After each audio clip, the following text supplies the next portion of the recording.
बिस्मिल्लाहिर्रहमानिर्रहीम, अस्सलाम वालेकुम। एक और नई बोनस क्लास के अंदर आपको खुशामदीद। इस क्लास के अंदर मैं आपको बताऊंगा कि जब कभी आपने एडसेंस के लिए अप्लाई किया होता है, उस दौरान आपको वेट करने के बाद, एक इंतजार करने के बाद आपको ये वाला एक करंट लगा देता है एडसेंस लो वैल्यू कंटेंट।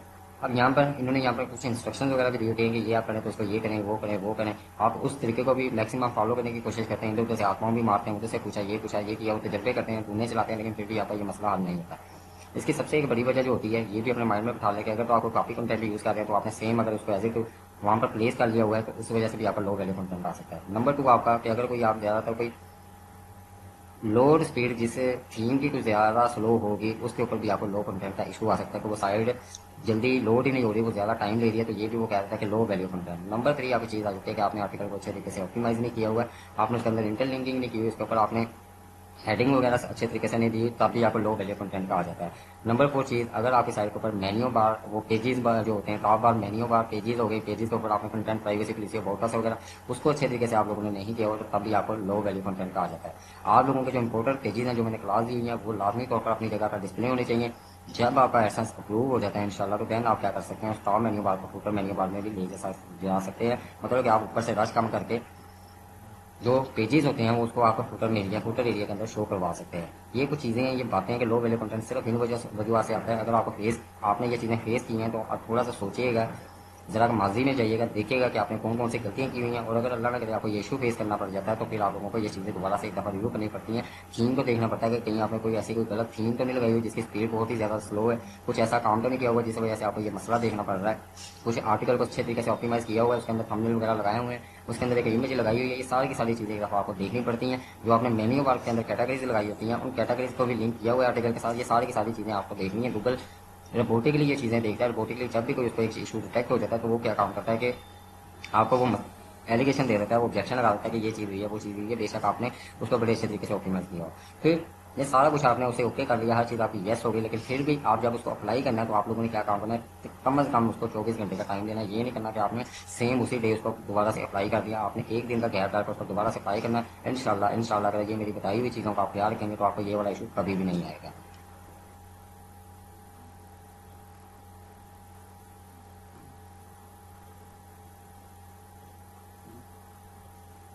बिस्मिल्लाहिर्रहमानिर्रहीम, अस्सलाम वालेकुम। एक और नई क्लास में आप लोगों को खुशामदीद। अच्छा जी, ये हम लोगों को बहुत ही ज़्यादा एडसेंस अप्रूव हो जाता है, ट्रैफिक आने लग जाती है, हर चीज़ सेट जा रही होती है, लेकिन एकदम से हमें ये एड लिमिट का मसला शो होना शुरू हो जाता है कि हमारी साइट के ऊपर एड लिमिट का एरर आ जाता है कि वो हमारी साइट के ऊपर एड्स वगैरह डिस्प्ले नहीं करता। पहले क्या होता था कि जब आपकी साइट के ऊपर ट्रैफिक ज़्यादा आ रही है, कोई इनवैलिड एक्टिविटी आ रही है, तो फिर गूगल क्या करता था, एडसेंस को डायरेक्टली डिसेबल कर देता था। लेकिन फिर उसने कुछ हाथ होला करना शुरू किया, हाथ नरम करना शुरू किया, उसने यहाँ पर एड लिमिट का यहाँ पर एक एलिगेशन लगाना शुरू कर दी, एक लिमिट लगानी शुरू कर दी। क्या वो आपके एडसेंस को डिसेबल नहीं करता, लेकिन एक पेनल्टी दे देता है महीने डेढ़ महीने के लिए, कि महीना डेढ़ महीना आपकी साइट के ऊपर ऐड वगैरह डिस्प्ले नहीं होंगे, इवन कि आपकी साइट के ऊपर ट्रैफिक भी आ रही हो, सारा कुछ आ रहा हो।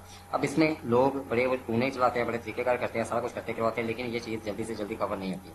मेरे पास दो मेथड है। एक मेथड मेरा वो पर्सनली है, जो आपको पता है कि मैं सर्विसेज देता हूँ, उसके अंदर वो थोड़ी सी चीज़ और वे में चली जाती है, लेकिन जिस मेथड को आप लोग इंप्लीमेंट कर सकते हैं, उस मेथड के थ्रू आप भी अपना एड लिमिट विद इन 7 दिन के अंदर, 7 डेज के अंदर अंदर आप अपना ये एड लिमिट वगैरह खत्म कर सकते हैं। लेकिन अब यहाँ पर एक चीज़ का आपको मैं स्टार्टिंग में बता दूं कि इसके अंदर आपको थोड़ी सी इन्वेस्टमेंट करनी पड़ेगी। अगर ये आप इन्वेस्टमेंट थोड़ी सी कर लेते हैं, तो देन आपका ये वाला मसला फौरी तौर पर हल हो सकता है। ये मैं 7 दिन बता रहा हूँ, वैसे ये 3-4 दिन के अंदर भी ये मसला आपका हल होना शुरू हो जाता होता है। अब ये पहले सवाल करते हैं कि एड लिमिट आता क्यों है। यही चीज़ जो मैंने पिछली वीडियो के अंदर गाइड किया कि आपकी साइट के ऊपर ट्रैफिक थोड़ी आ रही है, लेकिन आपने एड्स वगैरह ज़्यादा डिस्प्ले किए हुए हैं, तो क्या होता है कि जब इंप्रेशन ज़्यादा पड़ रहे होते हैं, तो गूगल को लग रहा होता है कि ये पता नहीं कोई हैंगी बेंगी कर रहा है, कोई 2 नंबरी यहाँ पर चला रही है, इसलिए वो एड लिमिट लगा देता है कि एड को कंट्रोल कर लिया जाता है। एक तो मैंने इसका सोल्यूशन आप लोगों को लाजमी दे दिया है, वो कहते हैं कि शेयर कर दिया हुआ, दे दिया हुआ है कि आप लोगों ने एड लोड, जो ऑटो एड का एड लोड है, उसको आपने मिनिमम रखना है, उसको दरमियान में मिड में नहीं रखना, उसको बल्कि लो साइड के ऊपर ले जाकर उसको रखना, ताकि आपके ऊपर एड हो ऑटोमेटिकली जो डिस्प्ले हो वो एक उस हिसाब से हो जिस तरीके से वो ऑप्टिमाइज कर रहा है आपकी साइट की ट्रैफिक को। अब अगर फिर भी आप लोगों को एड लिमिट का मसला आ जाता है, तो इसका एक तरीका का यही है कि आपने यहाँ पर गूगल एड्स को रन करना होता है। गूगल एड्स के लिए आपको पर डे जो सिर्फ बजट चाहिए होता है, वो 100 से 125 रुपये बजट चाहिए होगा। इतने बजट में आपका मतलब कि 700, अगर 7 दिन के लिए चलाते हैं आप, 1000 रुपये का पेगा, समझ लें कि 1000 रुपये का इसके ऊपर बजट लगता है। लोग इसकी सर्विस 5-5 हज़ार रुपये में देते हैं। और फार्मूला इसका जो मैं तरीका कार बताऊंगा, इस फार्मूले के थ्रू आपका इंशाल्लाह ये एड लिमिट खत्म हो सकता है। कैसे होगा उसके लिए मैं आप लोग को लेकर चलता हूँ। ये मैंने गूगल ऐड, मेरा भी यहाँ पर अकाउंट बना हुआ है, गूगल ऐड का सिंपल सा अकाउंट है, इसको आपने साइनअप कर लेना है, ये सारा कुछ कर लेना है। न्यू कंपेन के ऊपर क्लिक करते हैं, तो यहाँ पर आपके सामने मुख्तलिफ ये वाले इसके वो शो हो जाते हैं, ब्लॉक शो हो जाते हैं। यहाँ पर नंबर 3 पे वेबसाइट ट्रैफिक शो हो रहा है, आपने इसके ऊपर क्लिक करना होता है। क्लिक कर देने के बाद यहाँ पर आपको वो पूछता है कि कौन सा ऐड के थ्रू आप अपनी साइट के ऊपर ट्रैफिक लाना चाह रहे हैं। इसमें जो सबसे कम वाली है वो आपकी है ये डिस्प्ले वाली। आपने इसको डिस्प्ले के ऊपर क्लिक कर देना है, या आप सर्च के ऊपर भी क्लिक कर सकते हैं। मैं इसको डिस्प्ले के ऊपर क्लिक करता हूँ। यहाँ पर वो आपको कहता है अपनी साइट का नाम दें। मैं यहाँ पर अपनी साइट का नाम देता हूँ। ये भी एक मैं डेमो ही वीडियो बना रहा हूँ आप लोगों के लिए। तो यहाँ पर मैं करता हूँ birthday.com। ये मैंने वो साइट का नाम दे दिया। नीचे आते हैं, कुछ नाम आप इसको देना चाह रहे हैं। मैं यहाँ पर कोई भी फर्जी नाम दे देता हूँ, क्लास, कोई भी आप इसको नाम दे सकते हैं। कंटिन्यू के ऊपर क्लिक किया। क्लिक कर देने के बाद यहाँ पर जी इसको ये थोड़ा सा वो हो जाए, ये लें। अब यहाँ पर वो आपसे पूछ रहा है। अब यहाँ पर आप लोगों ने लोग यहाँ पर भी एक गलती कर रहे होते हैं कि जो ढूंढना चलाते हैं, हमने सस्ती ऐड चलानी है क्योंकि हमने अपना मकसद पूरा करना है। मैं यहाँ पर पाकिस्तान को सिलेक्ट करूंगा। पाकिस्तान को सिलेक्ट करने के बाद यहाँ पर अब आपने देना है लैंग्वेज। कौन सी लैंग्वेज? इंग्लिश को नहीं करना आप लोगों ने, यहाँ पर उर्दू को करना है।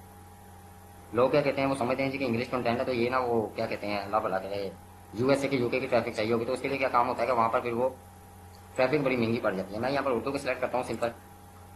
ये उर्दू आ गया मेरा, यहाँ पर ठीक हो गया जी, ये उर्दू आ गया। यहाँ पर नेक्स्ट के ऊपर क्लिक करता है। यहाँ पर मोर सेटिंग को भी हम एक दफा देख लेंगे, इसके अंदर कोई आपके काम की चीज़ है, इसके अंदर कोई भी ऐसी काम की चीज़ नहीं है। ठीक है, यहाँ पर ये एयर शेड्यूल है। आपने चीज़ों को कुछ भी नहीं करना, जो मैं बता रहा हूँ वही चीज़ आपने करनी है। 26 सितंबर आज की डेट है। यहाँ पर वो कि आज से इसको हमने स्टार्ट करना है। मैं नेक्स्ट कर देता हूँ। ये बाई डिफॉल्ट इसको रहने देना। कितना बजट आपके पास एक दिन का? मैं यहाँ पर कह देता हूँ कि मेरे पास एक दिन का 100 रुपया बजट है, सिर्फ 100 रुपये बजट के ऊपर वो मुझे कह रहा है कि यहाँ पर आप लोगों के, अच्छा ये आपका एरर नहीं है, ये मेरे उसका एरर है, इसको ना टेंशन लीजिए। यहाँ पर वो कह रहा है कि आप इतने इंप्रेशन पढ़ सकते हैं, 440 मिलियन इंप्रेशन पढ़ सकते हैं, 70 से 330 पर डे आपको ये क्लिक पढ़ सकते हैं। ये देख लीजिए कि सिर्फ 100 रुपया पाकिस्तान को लगाने के बाद आप इस तरीके से अपना बजट रखते हैं 100 रुपया। मैं यहाँ पर अगर 150 रुपया करता हूँ ना, वैसे मेरी रिकमेंडेशन में आपको 150 रुपये 150 रुपये का रखें। तो यहाँ पर आपको क्लिक 80 से 360 पर डे के अंदर क्लिक आपके साइट पर प्रति ट्रैफिक और उसके थ्रू आ सकती है। नेक्स्ट के ऊपर मैं क्लिक करता हूँ। क्लिक करने के बाद यहाँ पर optimise targeting setup your ads targeting, इसमें से भी आपने किसी चीज़ को नहीं छेड़ना। नेक्स्ट के ऊपर क्लिक करना है। क्लिक कर देने के बाद यहाँ पर अब आपके सामने फाइनल यूआरएल ये वाला आ रहा है। बिजनेस नेम जो आपका मेन टारगेट कीवर्ड होगा, जिसके थ्रू आप अपनी साइट पर ट्रैफिक लाना चाह रहे हैं, वो आपने यहाँ पर दे देना है। मैं यहाँ पर ये देखेंगे बर्थडे लो शो हो रहा है। मैं यहाँ पर लिख देता हूँ मेंटोर ऑनलाइन। तो क्या होगा कि यहाँ पर मेंटोर ऑनलाइन के नाम से यहाँ पर मेरे वो शो हो जाएगा, बिजनेस नेम यहाँ पर डिस्प्ले होना शुरू हो जाएगा। ठीक हो गया, ये वाला आपका वो वाला ऐड है। यहाँ पर फिर कौन सी इमेज आप लगाना चाह रहे हैं, वो आपने इमेज, ये अब आपकी साइड में से इसने इमेज उठाई हुई है, वहाँ से आपने एक इमेज सेलेक्ट कर लेनी कि ये वाली इमेज लगाना चाह रहा हूँ। यहाँ आप इसको मैनुअली अपने सिस्टम से अपलोड करना चाह रहे हैं तो यहाँ से इसको अपलोड कर सकते हैं। लोगो आपने लगाना जो आपकी साइट का होगा, लोगो लगा देना है। वीडियो ना लगाइएगा, वीडियो के ऊपर थोड़ी सी महंगी चीज़ पड़ जाती है। फिर यहाँ पर आपको उससे रेलिवेंट ये वाले कीवर्ड दे रहा है। आपने इन कीवर्ड को ये आपके उसने साइट में से उठाया होगा। कोई बंदा बेस्ट हैप्पी बर्थडे विशेष को सर्च करेगा तो ये करेगा, ये करेगा। ये कीवर्ड आपने सारे के सारे यहाँ पर सिलेक्ट कर देने हैं। हेडलाइन कौन सी देनी है, जो आपका टाइटल होगा, टारगेट कीवर्ड होगा, वही वाली आपने इस तरीके से यहाँ पर हेडिंग दे देनी है। हेडिंग को कौन सी दे देनी है, मैं यहाँ पर दूसरी कर देता हूँ, ये वाली। ये इस तरीके से आपने कम कर देना है। लॉन्ग हेडलाइन, एक लॉन्ग सी हेडलाइन, वो पूरे का पूरा टाइटल आपने आर्टिकल का उठाना है, इस जगह पर लगा देना है। ये आपको डिस्क्रिप्शन के अंदर के कौन सी इसके अंदर डिस्क्रिप्शन में चीज डालना चाहेंगे, आप कहाँ पर डिस्प्ले होंगी, ये सारी की सारी ये देखें ये चीज शो हो रही है। ये वाली जो हेडिंग शेडिंग हमने दी है, ये वाली चीजें। इस तरीके से आप लोगों ने ये अपनी सारी की सारी ऑप्टिमाइज करके इसको नेक्स्ट के ऊपर क्लिक कर देना है। नेक्स्ट के ऊपर क्लिक करेंगे तो ये रिव्यू के अंदर ले जाएगा। यहाँ पर रिव्यू में जाने के बाद यहाँ पर आपको यहाँ पर रिव्यू आ गया। यहाँ पर ad creation one responsive display ad fix error in your ad, क्योंकि मैंने इसके ऊपर वो बकायदा उसको सारी हेडिंग वगैरह नहीं थी, बट मैंने आप लोगों को बता दिया कि आप लोगों ने ये वाला तरीका करना है। यहाँ पर ये देख लीजिएगा, डिस्प्ले एड लगाना है हमने। ये वेबसाइट ट्रैफिक आ गई, ये आपकी साइट का यूआरएल आ गया, पाकिस्तान कंट्री आ गया, लैंग्वेज उर्दू आ गया, 150 रुपया पर डे बजट रखा हुआ है, बिडिंग मैक्सिमाइज कन्वर्जन लिखा हुआ है। यहाँ पर टारगेटिंग ऑन रखा हुआ है क्योंकि हम टारगेट कर रहे हैं। और एड क्रिएशन ये जो मैंने उसके ऊपर हेडिंग सारी की सारी नहीं दी, उसका दे रहा है कि आपने 1 बाई 1 तमाम स्टेप को फॉलो कर लेना है। पर डे आपको इतनी ट्रैफिक आ जाएगी। अगर आप 150 रुपये एक दिन का लगा रहे हैं और मल्टीप्लाई 7 डेज करते हैं, एक हफ्ते का करते हैं, हम 3-4 दिन के ऊपर नहीं रहते, आप एक हफ्ते का करते हैं तो आपका कितना लगेगा, 600 रुपये, 1100-1200 रुपये लगेगा। 1200 रुपये लगाने के बाद आपका ये मसला हल हो रहा है, जो क्या महीनों वेट आपको करना पड़ता है, वो आप एक हफ्ते में थोड़े से पैसे लगाकर इस तरीके से अपना एड लिमिट का इशू सॉल्व कर सकते हैं। और वैसे ही आपको एक हफ्ता इसके लिए वेट करना पड़ेगा। आपको ये 3 से 4 दिन के अंदर इंशाल्लाह इसका ये मसला हल हो सकता है। इस तरीके से एड लिमिट खत्म किया जाता है। गूगल आपको कहता है कि मुझे पैसे खिलाओ, मैं आपके मसले हल करूं। बेसिकली ये गूगल को पैसे ही खिलाने वाली बात होती है, उसको पैसे खिलाकर ट्रैफिक हमें पेड लेनी पड़ती है और उसके बाद हमारा ये वाला एड लिमिट जो सोल्यूशन है ये इंशाल्लाह खत्म